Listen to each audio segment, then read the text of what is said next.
Okay, we are back. Who is here? Got the stream going in the background. Who is here and what questions do you have? What are you working on? If you got questions, let us know. I think Mubot is now awake in the chat so we can cover material. It is your call. It's your office hours. Just got to be here. I might send an additional announcement saying office hours started right now. Should be in the current class. Let me go look. I sent an announcement. I'll be like, did I send it to the right people? Did I send it? Announcements. So many tests. Exam opens tonight 7. Add announcement. Reviewing in office hours. Click to join. So we can do some review right here. Click here. You can ask any questions you got. That should be the link. We need people for some questions or people for questions for people. What should we do? It's your office hours. Join on in. Ask questions. We just did... Grades are doing pretty good this semester. I'm very happy. Look over here, grades. Make sure... Probably leave the screen on it. Phone's buzzing away. I think it's office hours reminder. What questions? Anyone here? Bueller? I'm going to go look and see how the exam is looking. Everybody's loading in. If you have questions, let us know. Who might be joining in. Okay. Pretty happy with how things are looking. It's following the trend I would expect. So, pretty good. What questions are there? I'll start doing something here in a moment or so, but what questions are there? You don't have a lot of work till after. Hey, maybe it's just time. We could do some like percentile questions on the applet. Yeah, let's do that. Let's head over to the main screen here. I think I got grades off screen now. No, grade book's over here still. It's on the other screen. I've got like the screen you can't see. Let's do it. Oh, my hair is getting so long. It's getting crazy. I need to get a haircut. Maybe. We still got Pokemon up. Stat 201. Okay. So we need to grab the applet right here. And with the apps, what we have is in the apps, we have the ability to draw a normal curve. Now, on the test, and let's put this in the notes. On the test, you could look at pictures on the normal curve. So this is normal curve picture questions. Normal curve picture questions. And so we have to come up with a sort of setting. So what are we going to analyze, Darius? We're going to analyze like a test or a race or people's heart rate or how many cheeseburgers people ate or how many push-ups they can do. It has to be a quantitative metric. What are we going to analyze? You pick the metric. Home runs in a baseball season, yards in a football season. Let's do a test. So you could say something like the LSAT. What is the LSAT? Mean standard deviation of the LSAT. They're going to look up real data right here. Mean and standard deviation. Standard deviation of LSAT. Okay, the LSAT has a mean score of 150 or so with a standard deviation of 9. We can make it easier. That's easier. Cool. So this right here is the mean score of the LSAT with the standard deviation. You score in the top 5%. What did you score? So we already have our first question on the screen. So the LSAT, which is a law school test, has a mean of 150 and a standard deviation of 10. You score in the top 5%. What did you score? Okay, so what do we do, Darius? Everything you need to solve the question is currently on the screen. You score in the top 5%, so you have to start looking at this information and think what you've got. So what do you currently see on the screen? What do you currently see? What do you see right here? What is this? You have to start thinking about, what do I see? What can I use?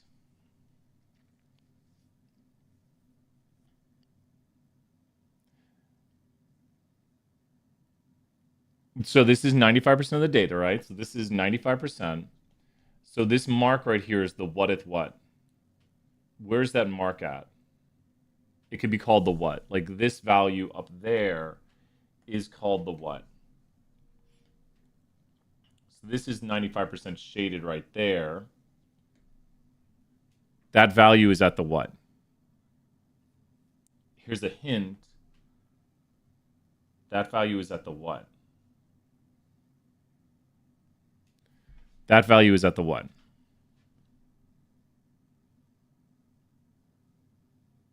You're Tamara on fire right there, the 5th percentile.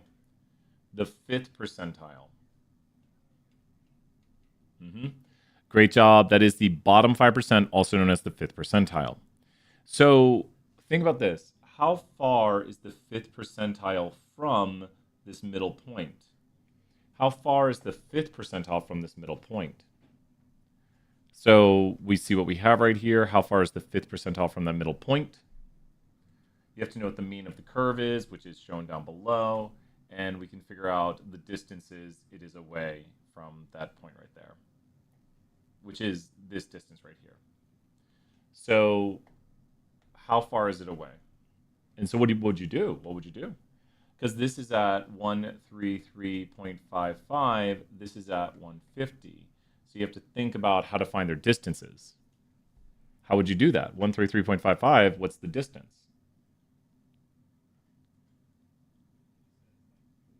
What's the distance? Subtract, so we get 16.45. Now, why is this very important right here? Great job, Jasmine, also practicing. So, because think about this, where would the top 5% be? Because we want to find the 95th percentile. So, to find the 95th percentile, which is the top 5%, the top 5% is also known as the 95th percentile. So, that would be where? Do you see where we're going with this? Maybe someone already has the answer. You can pretty quickly get the answer now if you know how to do this. Does anyone know the answer to the question?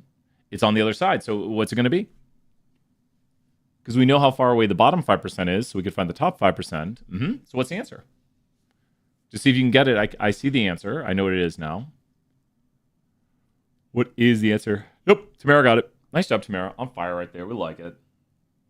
If anyone ever wonders, I think about NBA Jam like, he's on fire. Probably no one knows NBA Jam anymore.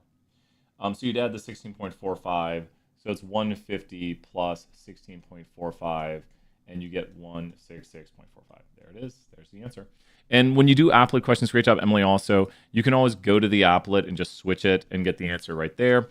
So you can always come up with your own and then see if you got it. And yeah, it's just seeing if you understand the information and how the curve applies and that distances are like that. Here, we'll make it a little bit tougher. I'll mark this. Question 1. We'll do another one right here. Feel free, we can change topics too. So I'll do another one, but you can say, let's do this instead. And we can do another one or like a different topic altogether. Here is question number 2. We're going to go right here and do the following. And we say somebody now scores in the top 10% of the LSAT. What did they score? So it's the same sort of information. Someone scored in the top 10% of the LSAT. And this one's a lot easier, especially if you've been doing a lot of practice on this. So it's the same information as the previous question, but now they're scoring in the top 10%. There's a lot of good ways to do this. I think I'm going to erase with this. Woo! Look at that. Erase, erase, erase. So the top 10%. What is the score? So this is the top 10%. And then think about what you have. So it's also the 90th percentile. So we could have called it the 90th percentile. So you have to think about what you see here. What do you currently see on the screen and how do you use this? What do you see on the screen and how do you use this? What do you see on the screen and how do you use this? What do you see? The z-score. So the answer is actually really easy. Does anyone know the answer right away? I'll start putting some hint stuff down below here or how I would solve it. So to solve this, here's what I would do. To solve this, yep, you just got it that quickly. Emily, right, that's the right answer. That's the right answer. It's that quick if you know what you're doing, and then you can check your work. You can look and be like, yeah, that looks about right. Because we know the z-score for it, and the z-score is literally, if you take the z-score formula of z-score equals observation minus mean over standard deviation, then you rework this to solve for the observation, and the observation is equal to the mean plus the z-score times the standard deviation. So if you plug in your numbers right here, you would get that we're solving for y, which is 162.8 is equal to the mean of 150, which the question states, plus the z-score of 1.28 times the standard deviation of 10. And since it's timesing by 10, it's really easy. It just becomes 12.8. And that leads to the answer right there of 162.8. And the big thing is, who's drawn this out before and it's really helped you see the answer? Like, you can see the answer a little bit better when you draw it out and be like, yeah, that looks about 162.8. And then the z-score is what you see originally, because the z-score is right there. That's where the z-score is at. But then the context of the curve shows us that it's at 162.8. So I didn't mean for that one to be that quick, but that's how you solve it, usually drawing it out. I think I got it entered in. So double check, it should be open. I think I entered it right after class, but make sure to fill out the form. I probably need to look at the form again. And the earlier the better. So the earlier the better, because usually I do them like a week in advance, but I try to keep them up to date. But I'll see if anyone else filled it out. I need to check that on test day. That's why test day is so busy. Test day is so busy. Get weird Gmail things. You're welcome. No worries. No. Please ask. Let me throw 8,000 points for asking. Please ask. The worst thing to do is not ask. And then it's like test day or something. And someone's like, but wait, I thought. And it's like test night or something, The sooner the better. So you're doing the right thing. Oh, man. So, yeah, you say, hey, look. Yeah, so I appreciate it. Let me throw you another 1,000 points. You let me know as soon as possible. You did the right thing. So, yep. And it looks like I'm caught up. I keep it's on my Google form. I can see everyone. And that way I just go through and I keep entering. And then it's tough because, I got to make sure I keep entering names. And I didn't put the check mark next to it. Like, usually I do that. Usually I have a check mark, entered in. I should have done that. But I know I entered them all because I was doing it on, the weekend stuff. Well, got it. I think everyone's entered in. What should we do next? What questions are there? Please ask questions when you have them. You did the right thing right there by asking. And that's all I want is just, you got a question, you got a thing you need to know, just ask. And then I'll help out. Check those points. Why can't I close this? Leave the sheet. What should we do next? So we've done chapter 5 applet questions. You just pick what we do. You're welcome. Practice exam, can we go over? Yes. And here's a really good thing. We'll definitely do that right now. But with all the questions on the practice exam, there's review videos for each one. Don't worry. Let's do chapter 7, or let's do the question 7. I just want to point out that if you are stuck on any of these, the review videos right here on the practice test review and I added more to the end of the list, but why'd I do that? Hopefully they still have the same numbers. I don't know if it's the correlation one, but I go through in depth talking about each thing right there. So there should be a video going over each one, but let's do number 7 on the practice test. I might need to redo the numbers on those. Okay, so number 7. Here we go, number 7. It is correlation, yeah. Okay, so we're going to grab this, do some correlation right here. What are the 3 conditions for correlation? I wish we had said that. Oh, we didn't say this during our correlation review today. How did I not say this? What are the 3 conditions for correlation? Talk about missing a key top. You should know it. QQ, straight enough. No outliers, which means linear. No worries, Darius. Darius, 1,000 points right there helping us out. QQ, straight enough. And someone asked during the class, will it be obvious if there's outliers? What do you think here? So we got QQ means 2 quantitative variables. This passes QQ because it's 2 quantitative variables. So yes, passes QQ. How about straight enough? That means if you go through and look at the center of where the data is at, it should follow a line generally speaking. I know there is that one point down there, but that's not really an issue with straight enough. That's more of an outlier down there that does not follow the trend in the data. So this one right here was meant to create a graphic that passes 2 quantitative variables, QQ, 2 quantitative variables. Probably write QQ if you had to. It's slightly Canvas content. Best way to know what the exam looks like. There's not as many written questions because this is more of a written type thing, but Canvas content is meant to mimic what the test looks like as best possible. And we even literally take some questions from Canvas content and put them on the test. So Canvas content, best way to know what the test looks like. So QQ is met because it's 2 quantitative variables. Straight enough is met because it follows a linear relationship. And then there is a problem with no outliers because we want no outliers. So that is the way to check QQ straight enough, no outliers. And this last one right here says, suppose we were to have a data point at 40 and 20. Oh, suppose the... How would the removal of this point change correlation? Okay. So it asks about this point down here on the bottom and the removal of the point. So what you want to do is draw a density ellipse with the point and draw it without. So here's without and here's with. Which one of those is stronger? Which one of those is stronger? Stronger means is tighter. Which of those is tighter? Which of those is stronger? With the point, which is the yellow, where I included going around the point. I try to circle around all the points, basically doing what's called a density ellipse. Because you're making an ellipse and it has the density. Without is stronger. So that means this one down here, the yellow one, might have an R equal to something like point, maybe let's say 6. And if that's 0.6, because it goes up, this one up here would have an R equal to about what? Just take a guess. We'll see the answer here. But now this one without would have an R equal to what, which is the value of correlation. And they're both positive because this goes up and then the other one goes up too. That line's going to pull it down, but they both go up. So the without would have an R equal to about what? Purple, that's better purple.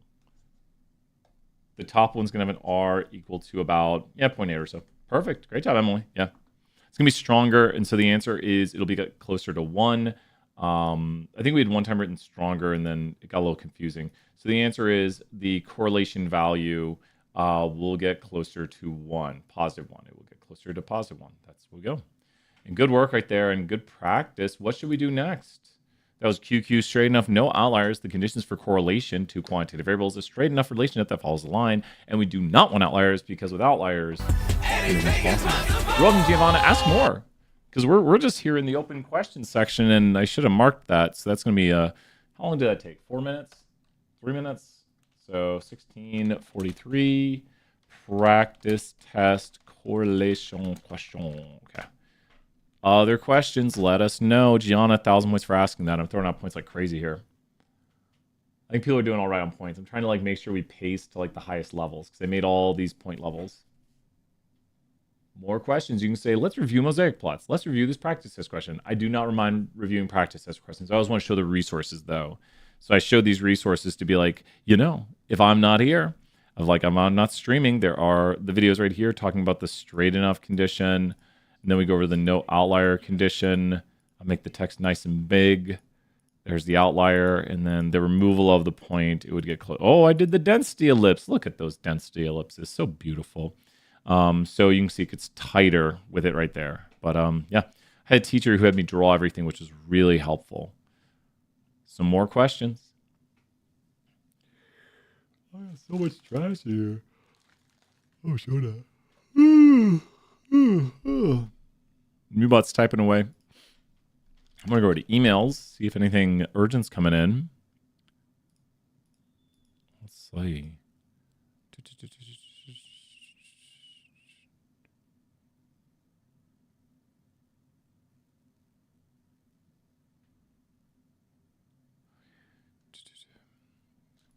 Okay, I'll probably do an email here.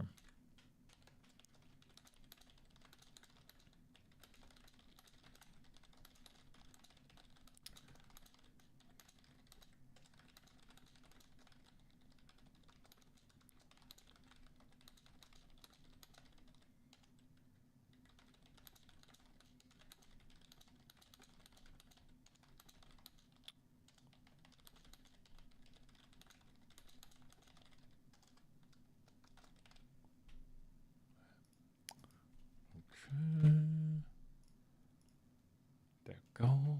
No questions? What are the questions? Surely a question or two. Surely a question. Any questions? Any questions?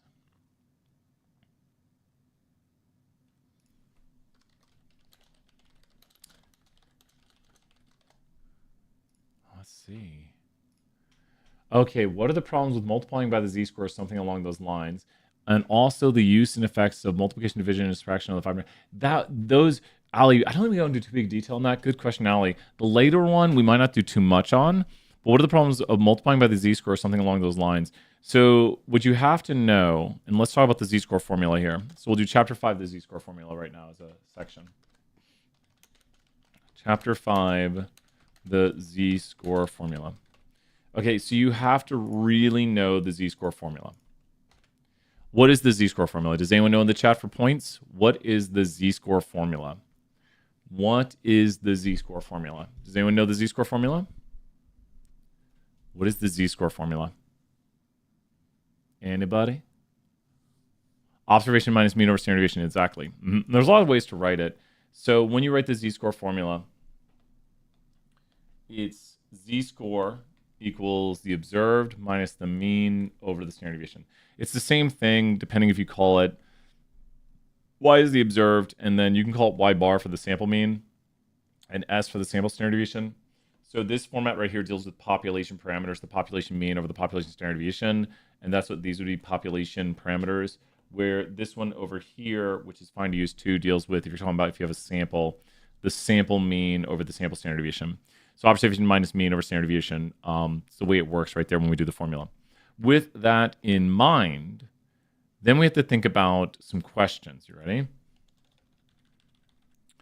If we have a question here, we have a test with a mean of 70 and a standard deviation of 8. I'm not using 10 for once. Answer the following questions, okay? So we got some formulas down there. Either one's fine to use. You know it goes. It doesn't matter. So what is a z-score of 86 on the exam? What is a z-score? 62 on the exam.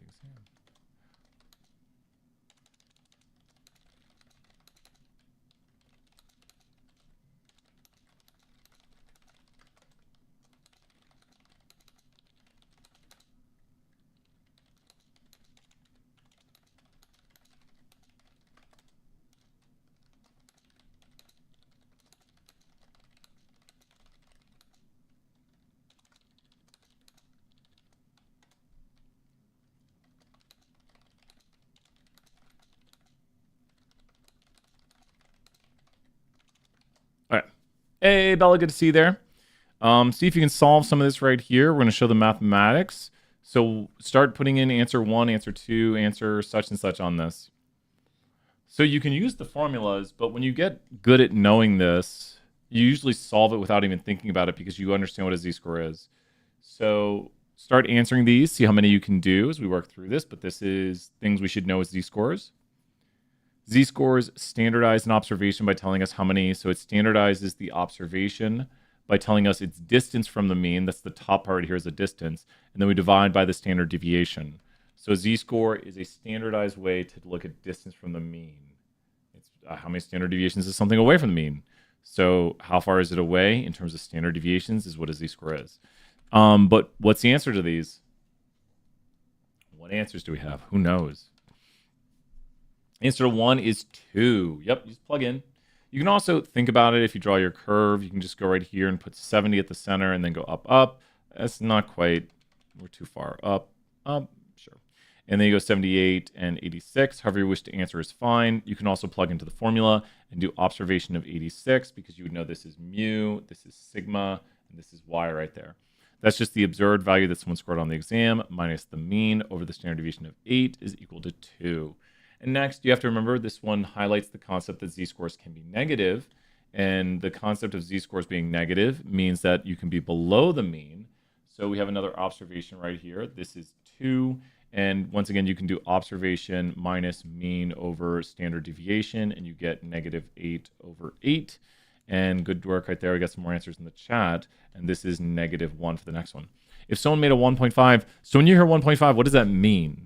Like you can backwork it. Here's the mathematics, but tell me what it means to be to have a z-score of 1.5. So here's the backworking of the mathematics. You have to say the observation is equal to the mean plus the z-score times the standard deviation. So we're solving for y, which is 82. People have already solved, which is the mean of 70 plus the z-score of 1.5 times 8. But what does this z-score mean? Yeah, exactly, Bella. Because look at this. 1.5 standard deviations above the average.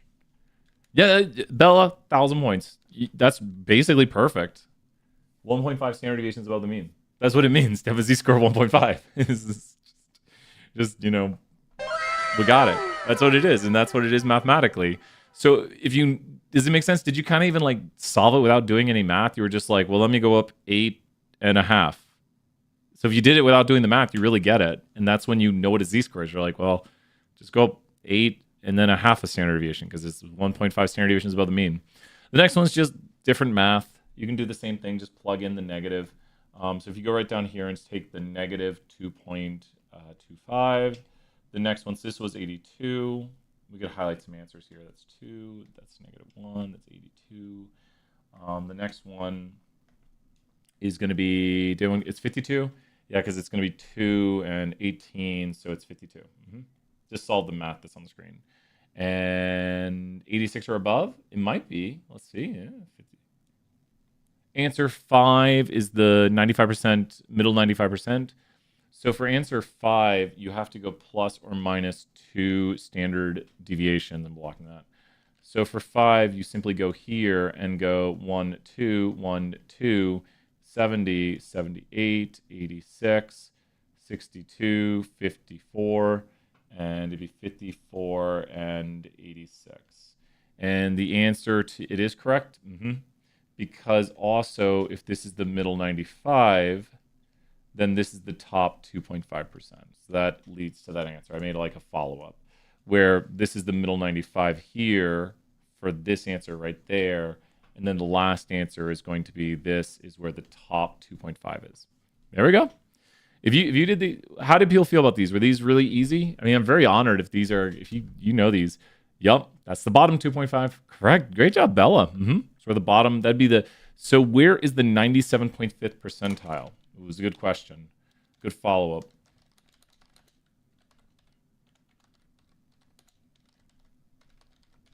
Who knows answer 7? Put answer 7 in the chat. Who knows where answer 7? Where's the 97.5th percentile? Who knows that one? I know, Allie. I love these. They're my favorite. Allie, 5,000 points, Allie, for loving these problems too. I hit 1,000. She's got 6,000. They're my favorite. Kinda. So it'd be okay. So think about this. Okay, so let's break down what the 97.5th percentile is. The 97.5th percentile means what percent of the curve is below that. The 97.5th percentile means what percent of the curve is below that. The 97 points it's redundant. The 97.5th percentile means what percent of the curve is below that. I know it's redundant because I'm saying it basically. The 97.5th percentile means what? Like if this is the 97.5th percentile, it means what? That's the 97.5th percentile because why? And then think about the other side of it. It's the 97.5th percentile because why? And then think about the other side of it.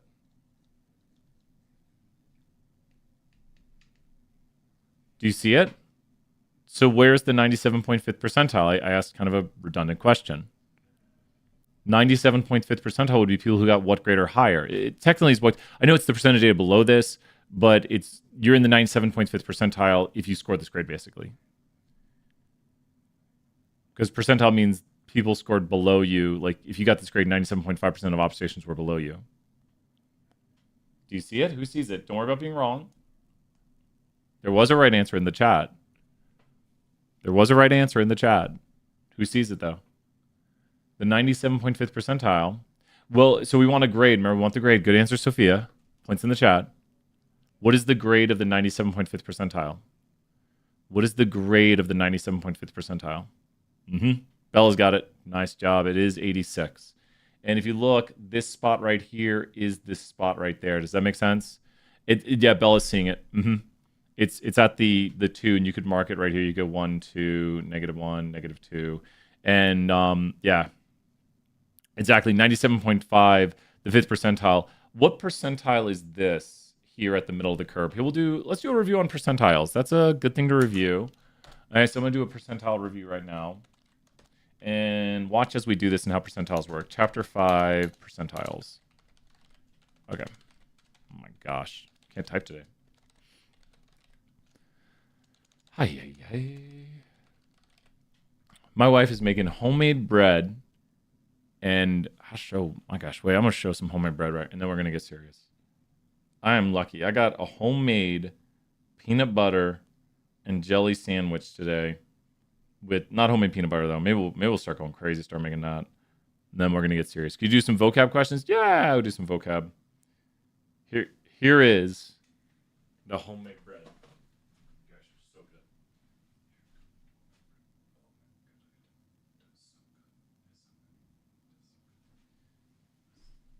So good.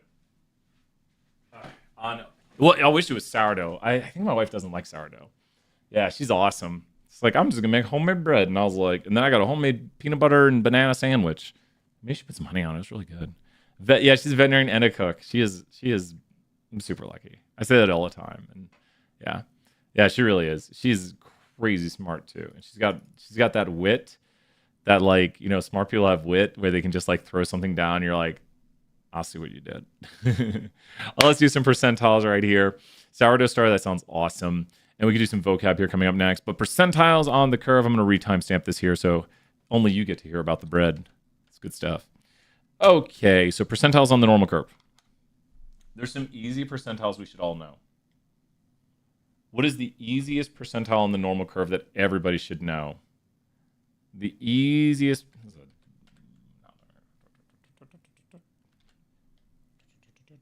Third tries a charm. Look at that. What is the easiest percentile on the normal curve everyone should know? Easiest percentile on the normal curve everyone should know. The what percentile? The easiest percentile on the normal curve. The 50th. Great job, Harrison. 50th.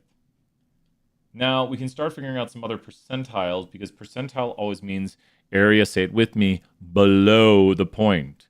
Area below the point. So at a z-score of what is the 16th percentile? It means area below. At a z-score of what is the 16th percentile? At a z-score of what is the 16th percentile? At a z-score of what is the 16th percentile? We're just doing percentiles right now. So all we're writing along the bottom is percentiles. At a z-score of what is the 16th percentile? At -1. So wait, so what would be the percentile at +1? So remember, it's area below. What would be the percentile at +1? Because it's area below the point. Close, Harrison. Not the 68th, because it's area below the point. So at +1, the percentile is what? The 84th. Because 16% is above, so logically, are people starting to see it? I think this can help to like draw it out multiple times and be like, okay. So at -2, what is the percentile down here? Yeah, it's just practice. At -2, what is the percentile? At -2, what is the percentile? At -2, what is the percentile?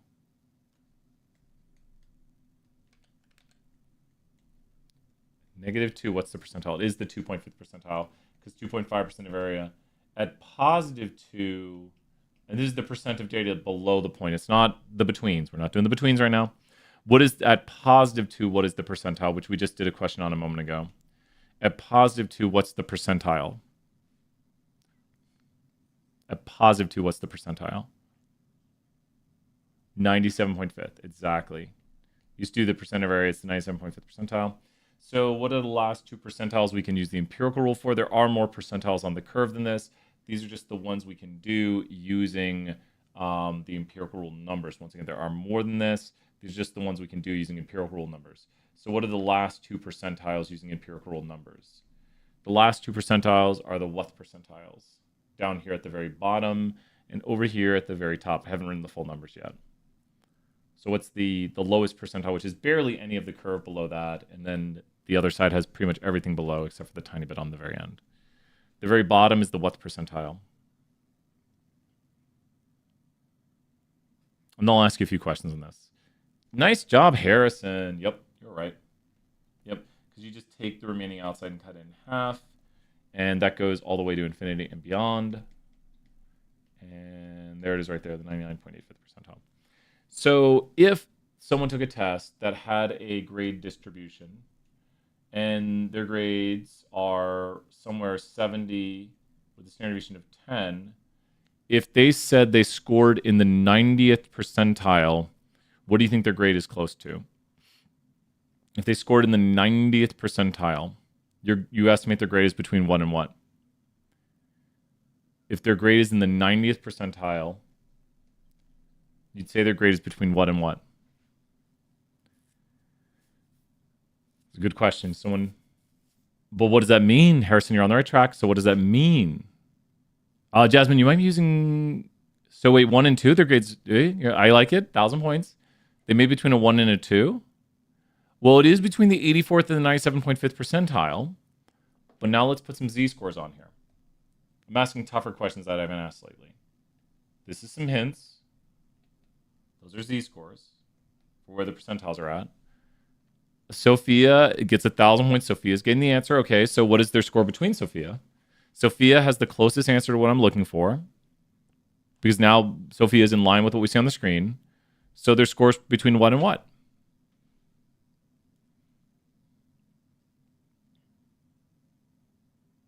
$80 and $90. Yep.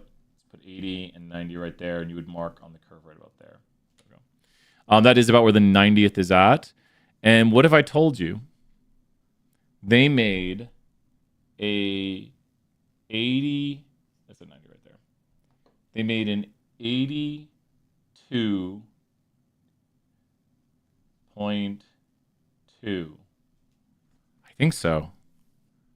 Rotowave Mom for 5,000 points. Rotowave, good to see you. I better see you on campus, Rotowave, before you graduate. Be like, Brian, Rotowave. I know what Rotowave looks like. Good to see you, Rotowave. Better see you again on campus. Shoutouts, Rotowaves. Give some W Rotowave in the chat. So what do you think I've done? Why I was able to answer 82.8? What do you think I've done that I was able to tell you 82.8? That's the answer to what I've done. But what do you think I've done that I was able to say this right here? I hope so. What do you think I've done? Oh, Emily, you might use the applet. So why was I able to say 82.82? Remember, I answered that without using the applet? Because Brian has done what from teaching the course for a very long time? Brian has probably memorized what? How did I know 82.82 without even using the applet? Because Brian has probably memorized the what? Which goes back to the original problems we were doing about just a moment ago. These right here. I've memorized the z-score. It's 1.2816. 1.2816 is the z-score for the 90th percentile. So, go ahead and, if you don't believe me, let's just do one question here.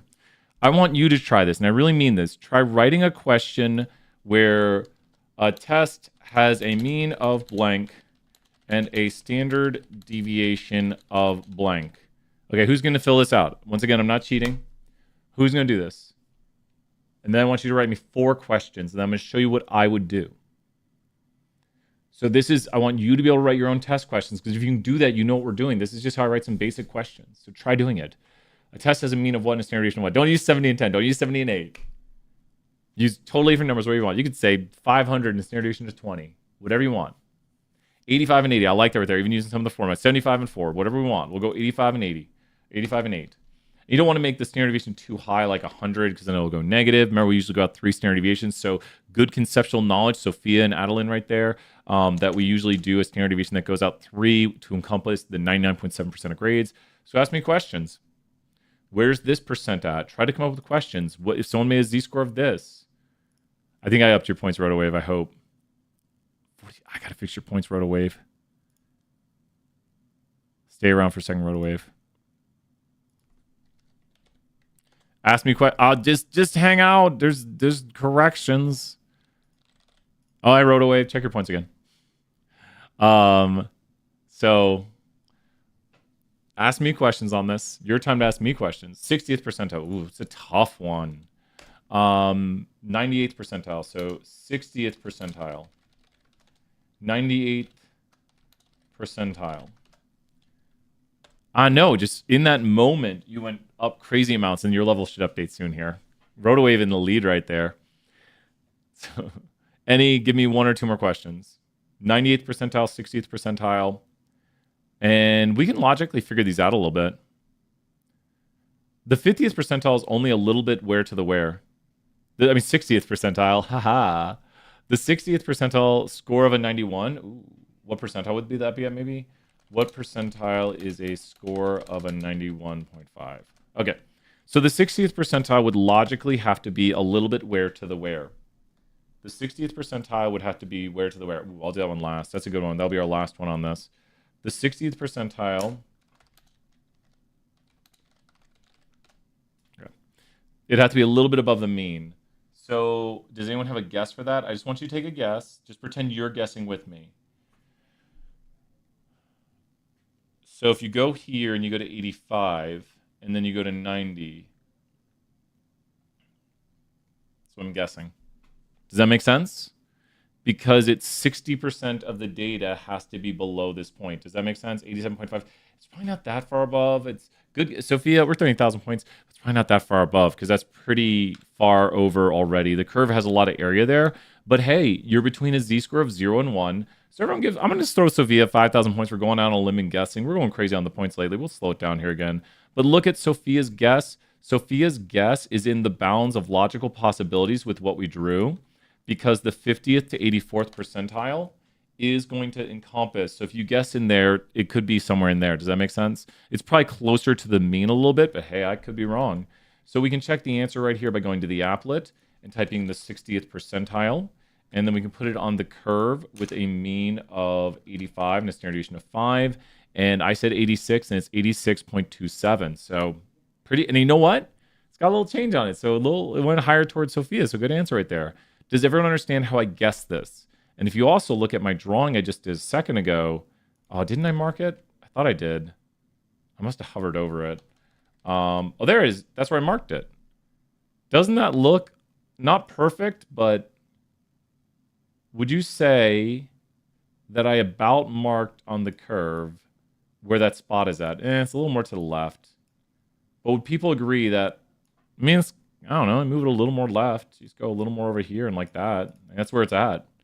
So that's pretty good. And actually, I think my other drawing might even be better. Does this little mini sketch, just yes or no in the chat, does this little mini sketch look anything like that? What are people's thoughts? Thank you, Bella, right there. Yeah, that's what I'm going for, is like, you'd be like, this is what it was going to look like. Okay. So next one here with the next question was, where's the 98th percentile? Okay, we are where on the 98th percentile? We are where on the 98th percentile? You think about the 98th percentile. If we go to our cheat curve, which you can't bring it to the test, but you can draw it, we're going to be where? So we're going to be where?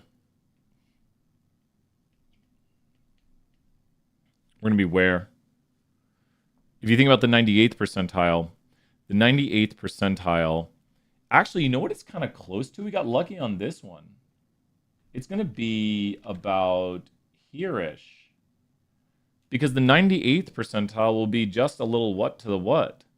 Think logically right here. The 98th percentile will be a little what to the what.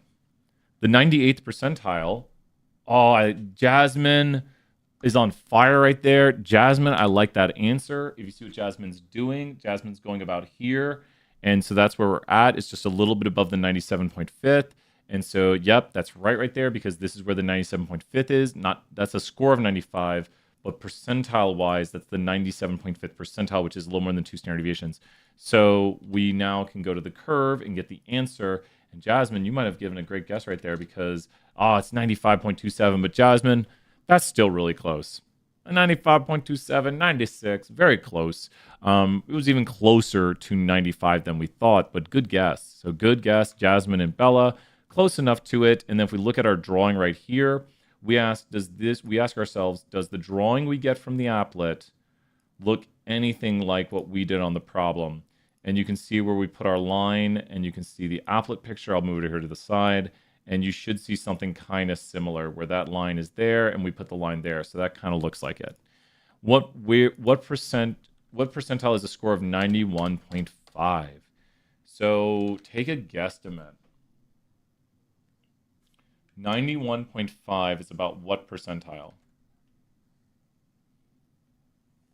So if you go here,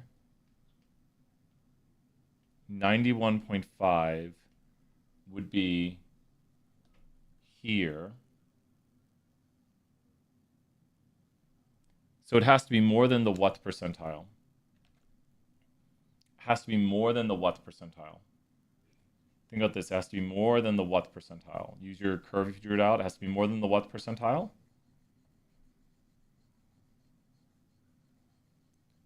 Close. And Jasmine, you're 84th. 84th. That's where the 84th is at, but less than the what percentile.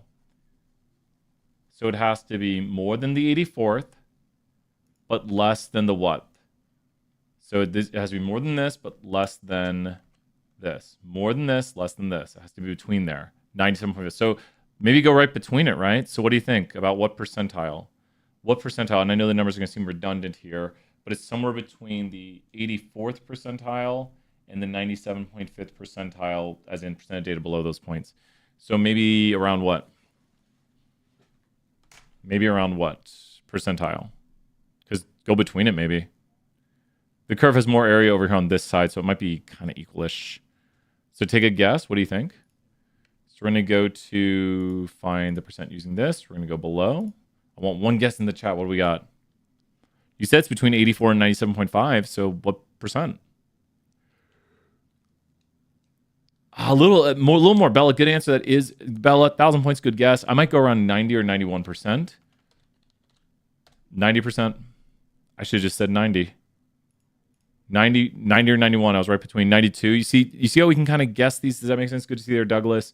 89 would have been a good guess. But does everyone understand how we are guessing these? The important thing to see is we can draw a picture. And by drawing the picture, you can get an idea of what's going on, that the percent of data below this point right here, below here, has to be more than a certain amount, but less than another amount.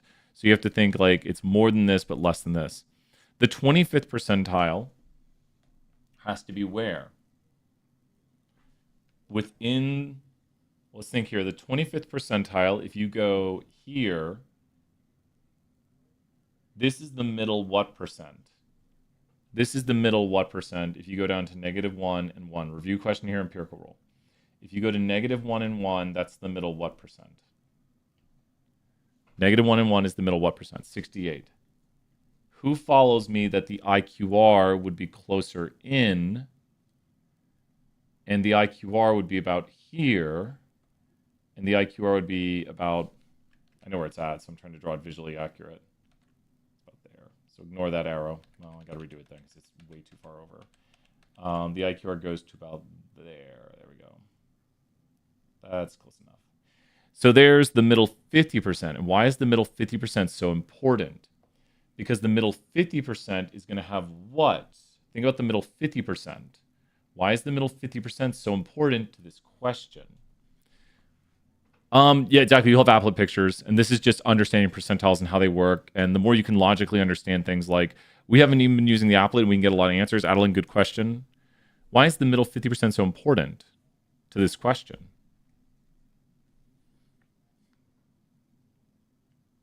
Because if 50% is inside, then what?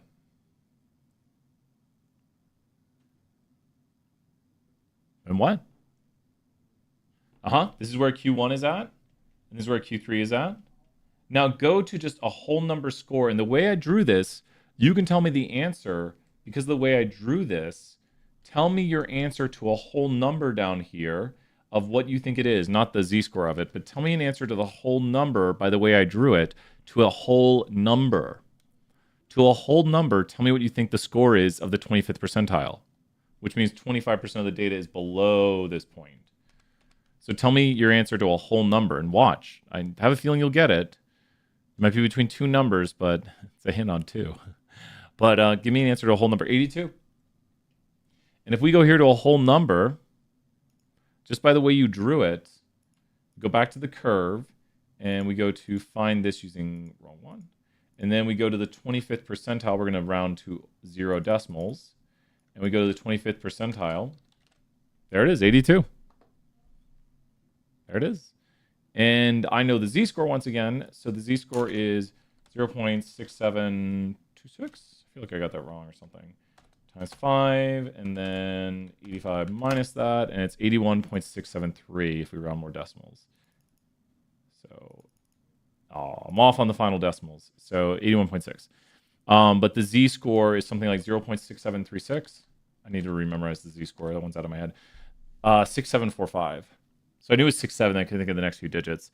But the z-score for the interquartile range is always, it's about 2/3. That's a cool way to remember it. It's like the middle 50% is that z-scores of about 2/3.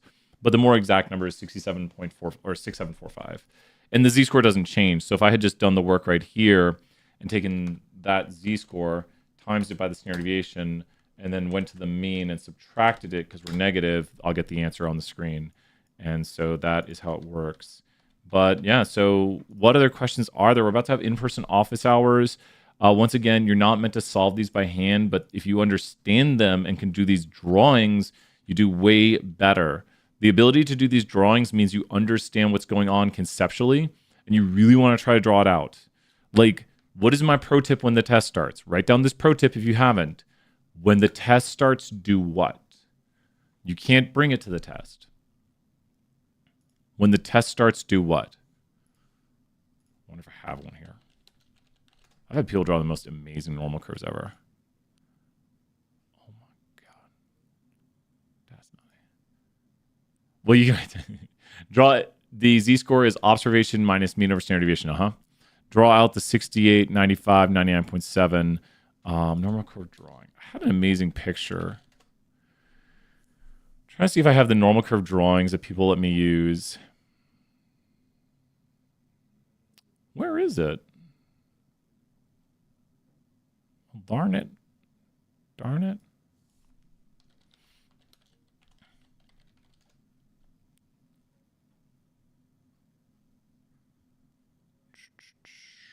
Any last questions? Any last questions? Gosh, 2021 feels like yesterday. Any last questions right here before we head off? We'll head to the main screen. We're about to have some in-person office hours, so swing on by. Today's flying by. Can we do a question asked about the mean when given a standard deviation and z-score? We could. We don't usually phrase it that way. We don't usually find the mean in reverse. So Adeline, good question. Swing by in-person office hours. I have them here in 9 minutes. So swing by. And here's the biggest thing. So we don't usually phrase a question that way. The biggest thing I would suggest right now is if you want some more normal curve stuff and you haven't seen the video from yesterday, check out yesterday's stream. We're on yesterday's stream. Got 14 people watching. We did exam 1 review yesterday, and we did a lot of z-score stuff. So check out that link right there in the chat. We do a lot of z-score stuff in there and just do a bunch. Yeah, exactly. We don't really do the reverse of find the mean. It'll usually be like, here's an observation, was it z-score? Or here's the z-score, what was the observation? You could backwork, like, what? Here's the, yeah, it's just algebra. But the important thing we want people to know is like a z-score is how many standard deviations something is away from the mean, and you could take an observation and turn it to a z-score, or you could have a z-score and turn it back into an observation. So if you hear like someone is, yeah, thank you, Megan, right there. That's what I like hearing is like, it's very helpful. I will also say this, my last bit of advice, it's almost like on the Kahoot, I purposely put a few hard questions on it, like an ordinal number, which is false. I'm just literally dropping you huge hints right now. But if you watch the Kahoots, I will see questions on the test that people get wrong and put them on the Kahoot, which everyone has access to. So it's almost like me saying to you that ordinal question that's towards the end of the Kahoot, which is a true false, is false because an ordinal number is not what ordinal stuff is. It's an ordinal categorical variable, so that's false because it's not an ordinal number. It's almost like, good luck. Thank you, RotoWave right there. But Bebot saying good morning. So with that, please watch the Kahoot or anything else. Please ask questions. Get the lint off your shirt. Lint. Anyways, good work. Until then, we'll do our Star Wars outro. So hang out here for the Star Wars outro. Where's my outro screen? I'm just gonna outro closing screens. Star Wars. Bye for now, everyone. Bye. We've almost got these new intros ready. We're almost there. This has been going for like 20 hours. This ends now.